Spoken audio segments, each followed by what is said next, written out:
The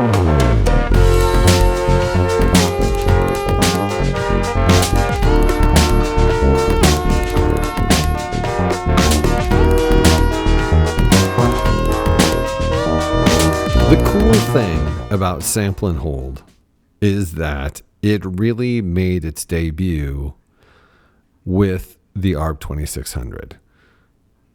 It may be that some other synthesizers, I'd have to look at, maybe EMS had it, but the major impact of sample and hold came from the popularity of the ARP 2600, and it is a very interesting function. As you undoubtedly know, sample and hold is just, it's a big name for just a circuit that takes an incoming voltage or an incoming variation in voltage, chooses a point in it based on time, and says, where's this voltage at?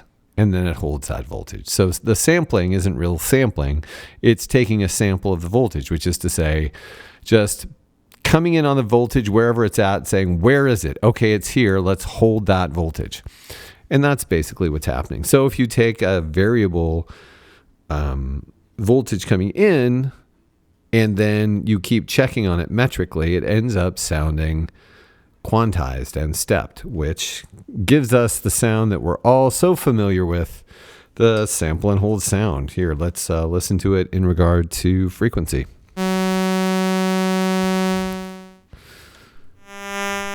Yeah, different tune.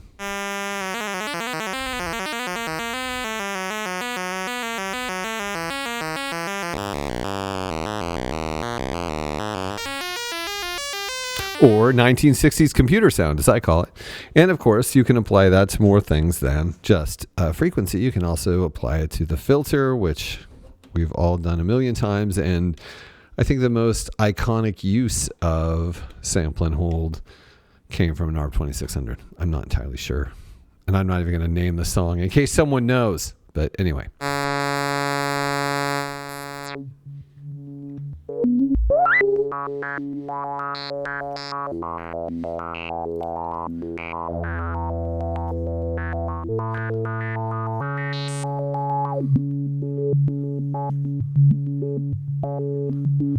I remember the first time I heard that, it was actually on a Roland product, the JX3P, the first time I personally experienced the sample and hold sound, and I was in love and have been in love since.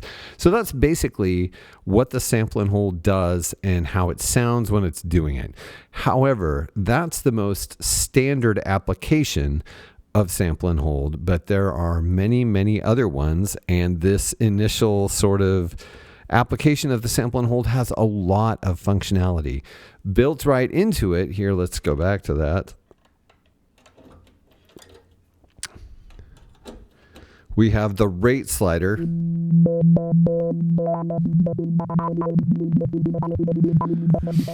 And depending on your input, if you have the rate high enough and you're sampling noise, the noise generator is hardwired to the input on the sample and hold, and that's what it's sampling. And if you're sampling a random source, the faster your sample, the more you're just getting random notes. And you can actually use this as kind of a strange, vaguely metric noise modulation, which is kind of cool. And of course, we have level.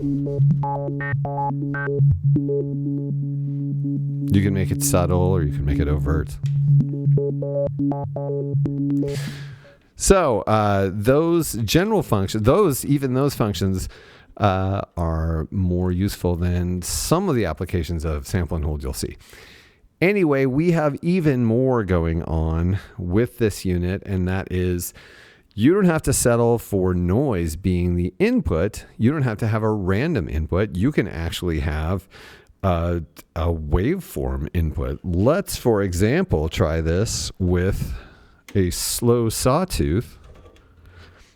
And then what you'll get is the sampling taking place upon a voltage that changes in a way that you can predict.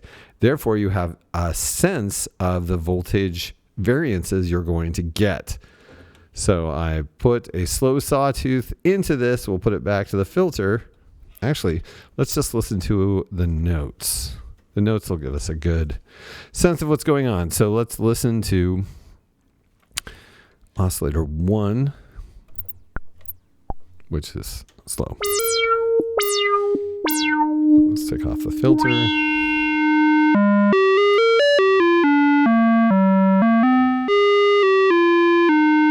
Okay, now let's add the sample and hold and see where we're at.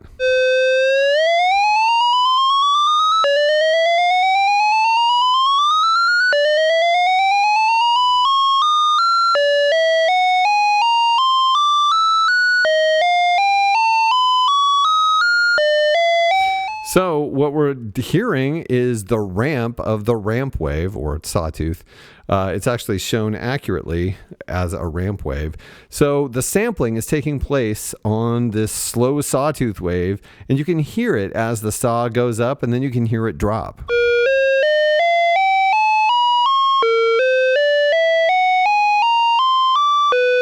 And so that's really cool. And then, you could speed it up.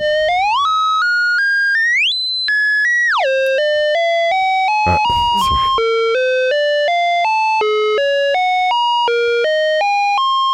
And then you'll get increasingly random situations because now the sawtooth is going fast enough that you're sampling at different points on different sawtooths.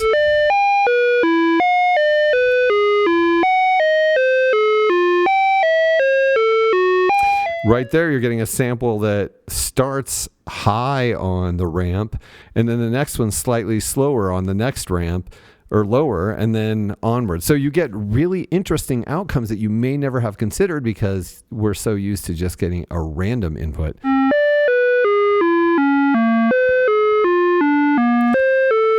You could create complex wave shapes by, let's take the sine out of one of these here and the sawtooth out of another here, put them in here, and then feed them to the noise generator.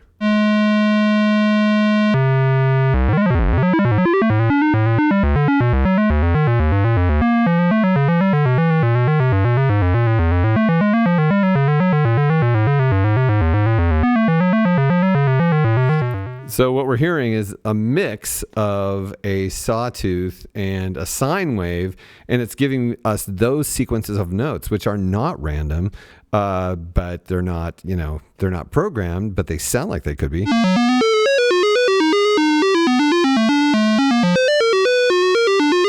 So this is where you start to see that this is a very complex electronic music composition tool.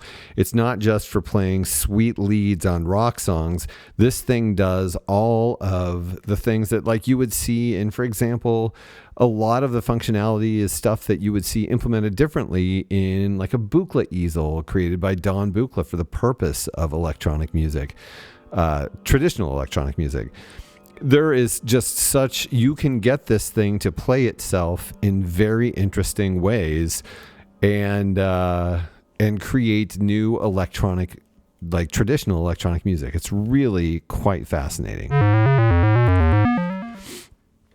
Okay, another cool thing that we will look at here is the fact that you have an internal clock out from the sample and hold, and I'm sure we could just direct that into, let's direct it into one and hear what it does.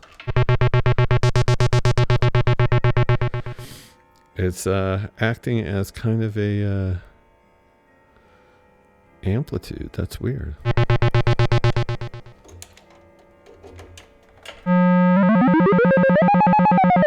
There we go. So basically, it's a square wave generator, and you can control the speed of it, and it goes. It's useful. One of the ways I like to use it, which I'm sure I'm going to talk in another video about, like you can take it and run it out of the sample and hold, run it into the lag processor, and then run it out to something. And then you can use the lag processor to round the corners, creating what amounts to kind of a sine wave.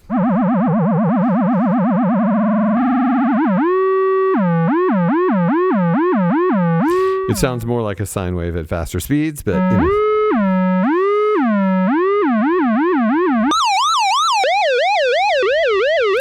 So this clock out, you know, here's one thing you could do with it. You could do any number of things, including, you know, the filter or ring modulation. There's a lot of functionality for this clock out, which is really helpful. There is an external clock in, but it doesn't want to accept gates. It wants to accept triggers. Oh. It wants to accept triggers. And actually, we only have one trigger source, one specifically labeled trigger source on this instrument, which does allow you to do a cool thing, which is if you take the trigger out from the keyboard, this is the keyboard trigger out, and you put it in the external clock in, then you can take it out of the sample and hold out, put it into, say, here on the filter.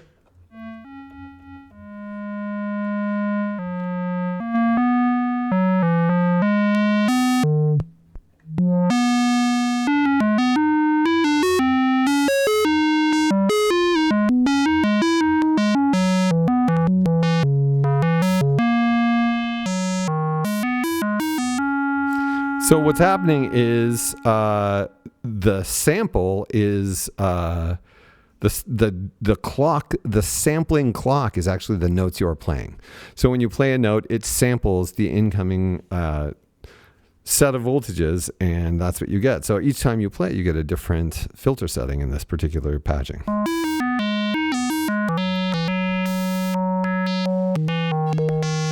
But yeah, so that external clock in, if you have a trigger source that you can program or sequence, you could get the sample and hold to play rhythms that suited what you wanted to do. And that's really cool.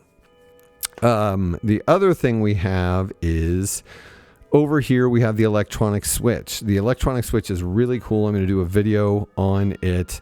But basically, it uses the internal clock of the sample and hold to switch between two outputs, or to take from two inputs and switch between them for a single output. So yeah, I will demonstrate that on its own, but it is connected to the sample and hold. And this is basically the sample and hold found on the Korg ARP 2600M.